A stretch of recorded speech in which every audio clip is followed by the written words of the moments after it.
Hello mga kabembang, for today's video na naman tayo mga kabembang. Ayan nga, nahulog nga ang kotse dyan, kagabi nga nangyari nga dyan. Ayan, ngayon lang nga dumating ang mga rescue, ngayon nga lang nila yan tinignan at i-rescue nga nila, kailangan nilang iangat ang kotse. Ayan nga, nakakatakot nga talaga dyan sa daanan na yan. Ayan nga, sana nga ay maaksyonan nga yan na malagyan ng harang kahit papaano nga dyan dahil nga nakakatakot lalo na sa mga bata nga dyan. Madalas nga dyan tumatambay dyan sa area na yan.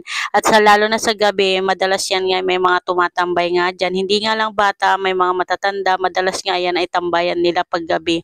Eh nakakatakot nga dyan, yan nga dyan mahuhulog talaga dahil minsan nga may mga bata nga din dyan naglalaro dahil hindi natin sila mapipigilan yung mga bata. Minsan naglalaro nga dyan sa mga gilid-gilid kaya nakakatakot. Ayan na nga, dumating ang mga rescue nga dyan at kailangan nila nang iangat yung kotse nga dyan.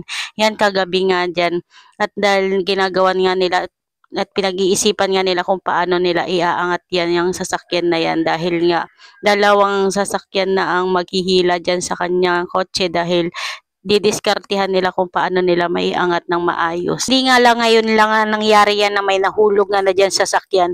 Ilang beses na nga rin dyan may nahuhulog na sasakyan at meron din dyan sa bandang ano nga dyan sa may tapat ng Dorime nga din dyan. Mayroon nga rin na aksidente at nahulog na rin na sasakyan dyan at namatay nga rin yun nahulog nga dyan. At buti nga yung nahulog dyan sa sasakyan ng kotse ay hindi naman na ano at okay naman ang kalagayan nila kahit papaano at yung sasakyan lang ang may tama at napipi nga ang Fast sasakyan. forward na nga yan, inaangat na nga nila dyan at medyo nahihirapan nga ang pag-angat nga dyan at dahil nga alanganin nga at yung gulong nga ay sumasayad nga sa semento.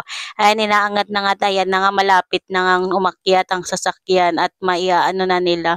Ayan, nagtawag na nga rin sila ng isang sasakyan nga dyan at bali tatlo na ang nag-aalalay dyan para nga lang maitama nila ang pag-angat nila sa kotse.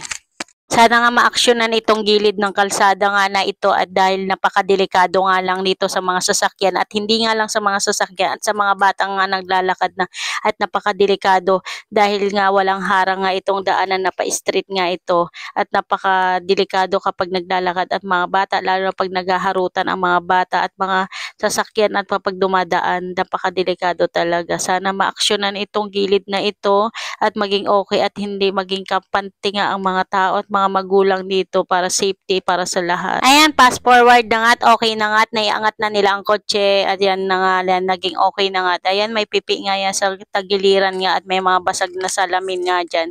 Ay, naging okay na din ang pag-angat at naging na maayos din ang pag-akyat nila sa sasakyan. Sa mga naglalakad at sa mga nagdadrive nga dyan, huwag sanang mabilis magpatakbo dahil napakadelikado. Yun lang, ingat sa lahat.